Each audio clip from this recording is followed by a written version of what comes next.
Chaque jour, des centaines de bateaux qui se croisent. Nous sommes dans le détroit de Malacca, l'autoroute maritime la plus importante d'Asie. Situé entre la Malaisie et l'Indonésie, le détroit de Malacca s'étend sur 800 km. À l'extrême sud, Singapour, premier port mondial. Il y a 85 000 bateaux qui transitent ici chaque année. Ça fait 30% du commerce mondial qui passe dans cette partie du monde.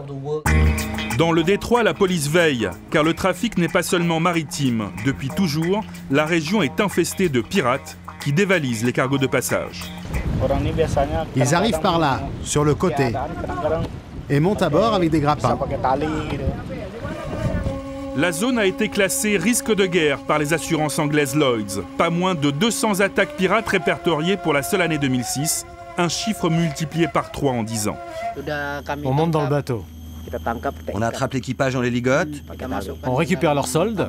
Ça dure pas plus de 15 minutes. Bienvenue sur l'île de Batam, située face à Singapour. 700 000 habitants et une vue imprenable sur le détroit. L'île a la réputation d'être un repère pour les pirates de la région, avec son ANPE local, les bars du port.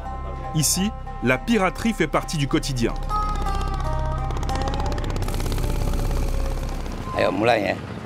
Vous voyez le bateau là-bas, il a été attaqué il y a 5 jours. Et l'autre à côté aussi. Des bateaux attaqués, Mohamed Arras en a eu plusieurs en 40 ans de carrière. Il est l'un des plus grands armateurs de Batam et gère une vingtaine de navires.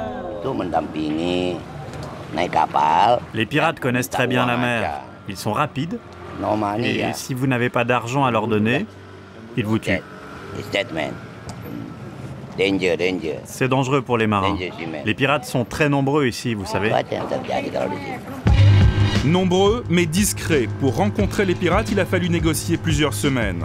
Bateau taxi le jour, pirate la nuit, notre contact travaille avec un gang de Blakang Padang, une île voisine de Batam. 1 heure d'attente, et nous sommes rejoints par 4 hommes en cagoule. Ils nous emmènent dans leur repère, une île fantôme, d'où ils partent pour leurs attaques. Les armes sont rudimentaires, mais la technique est efficace. On va chercher le capitaine et on lui place l'arme ici. Et si jamais ils obéissent pas, est-ce qu'ils peuvent les blesser? S'il n'obéit pas, on le tape. Ici, à l'épaule. Jamais à la tête. Ou alors on le coupe ici, à la jambe. Actifs depuis 3 ans, ces hommes opèrent la nuit en groupe de 8, plusieurs fois par mois. Un bon coup peut rapporter jusqu'à 50 000 $. Pour le repérage des bateaux, les règles du casting sont bien établies. Ce que l'on regarde en premier, c'est la taille du bateau, pour voir si on peut grimper dessus.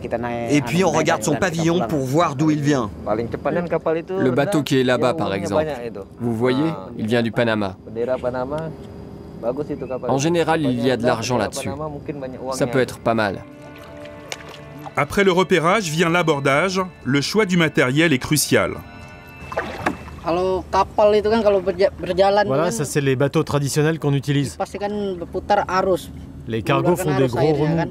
Donc on a besoin de bateaux qui fondent les vagues et qui soient stables pour l'abordage. Les speedboats sont trop légers, ça bouge. Et avec la police, comment ça se passe? La police, nous, on leur échappe. Ce qu'on fait, c'est qu'on attaque dans les eaux internationales, entre Singapour et l'Indonésie. Nous, vraiment, les patrouilles, ça ne nous pose aucun problème. Pas de problème pour les pirates. Et pourtant, côté autorité, on met le paquet. Sirènes qui hurlent, descente en hélicoptère, arrestation musclée. Bienvenue dans le show à l'américaine des autorités indonésiennes. Une reconstitution un brin kitsch pour épater la presse, mais surtout pour rassurer sur l'autre menace qui grandit dans la région.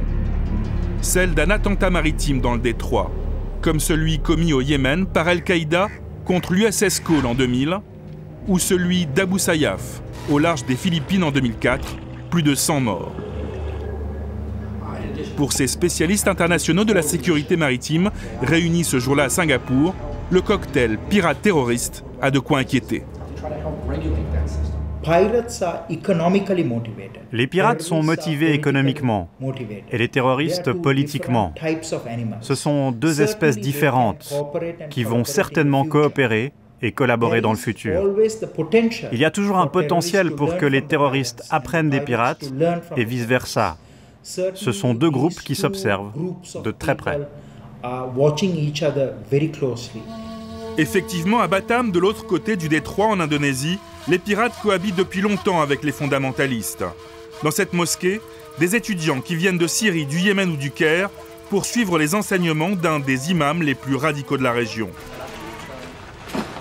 Ce qui compte ici, c'est l'islam. L'islam et le prophète Mahomet.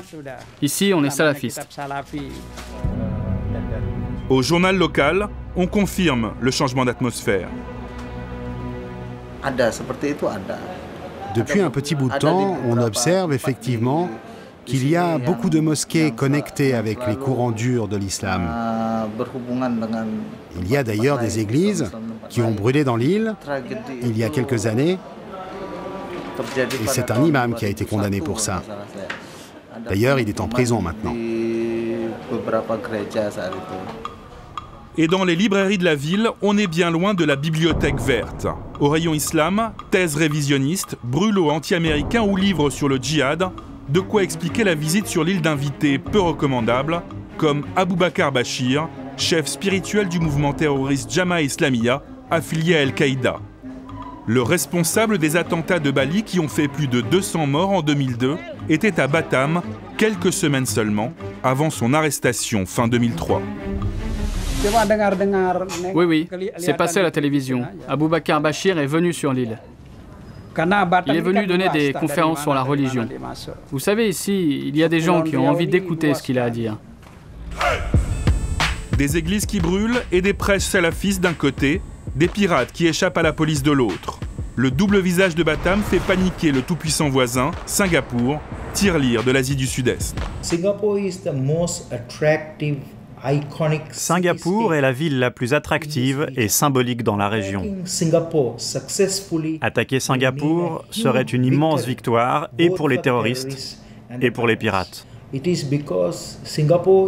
Car c'est le pays le plus prospère économiquement et aussi le plus stable politiquement de toute cette région. Après le Moyen-Orient, l'Asie du Sud-Est est devenue le second front de la guerre contre le terrorisme. Pour l'instant, aucune attaque n'a percé les systèmes de sécurité de Singapour. Jusqu'à quand ?